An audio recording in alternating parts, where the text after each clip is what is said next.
উদযাপন করছি টাইম টেলিভিশনের 11তম প্রতিষ্ঠা বার্ষিকী এবং সেই সঙ্গে বাংলা পত্রিকার 29তম প্রতিষ্ঠা বার্ষিকী। দুটি প্রতিষ্ঠানের একটি লক্ষ্য সমাজকে তথ্য, বিনোদন ও সংস্কৃতির মাধ্যমে সমৃদ্ধ করা। বাংলা পত্রিকা 1996 সালে যাত্রা শুরু করেছিল প্রবাসী ও দেশীয় পাঠকের কাছে সংবাদ পৌঁছে দেওয়ার উদ্দেশ্য নিয়ে। দিন শেষে সংবাদ কেবল একটি খবর নয়, এটি একটি সংযোগ, একটি বন্ধন। টাইম টেলিভিশন সেই সংযোগকে টেলিভিশনের মাধ্যমে জীবন্ত করেছে।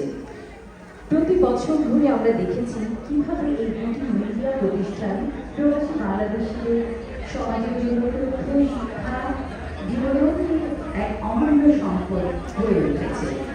টাইম টেলিভিশন ও বাংলা পত্রিকার মাধ্যমে শুধু খবরই নয়, আমরা তুলে ধরেছি মানুষের জীবনের গল্প, সংগ্রাম এবং সাফল্য। প্রবাসী শিল্পী, উদ্যোক্তা, শিক্ষার্থী এবং সমাজসেবীদের কণ্ঠস্বর পৌঁছেছে কোটি দর্শক ও পাঠকের কাছে। অনেকের জীবনে এই মিডিয়া সংযোগটি হয়ে উঠেছে উৎসাহ, প্রেরণা ও গাইডলাইন।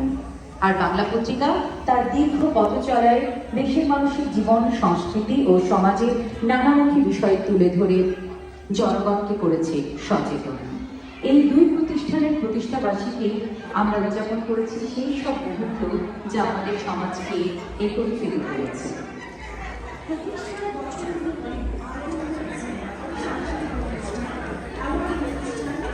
আলোচনা এবং বিশেষ প্রতি অনুষ্ঠানই ছিল এক অনন্য অভিজ্ঞতা, যেখানে মানুষের আবেগ, সংস্কৃতি এবং অর্জনের গল্প একসঙ্গে মিশে গেছে।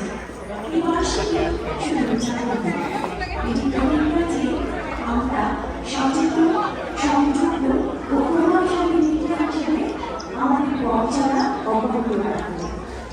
11 বছর ধরে টাইম টেলিভিশন, 29 বছর ধরে বাংলা পত্রিকার পথ চলায় আমরা পেয়েছি আপনাদের ভালোবাসা, সমর্থন এবং উৎসাহ।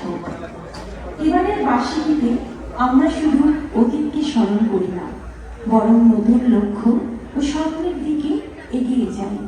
আমরা গর্বিত যে এই মিডিয়া প্রতিষ্ঠান প্রবাসী বাংলাদেশি সমাজের জন্য এক আলোর বক্তৃতা হয়ে উঠেছে।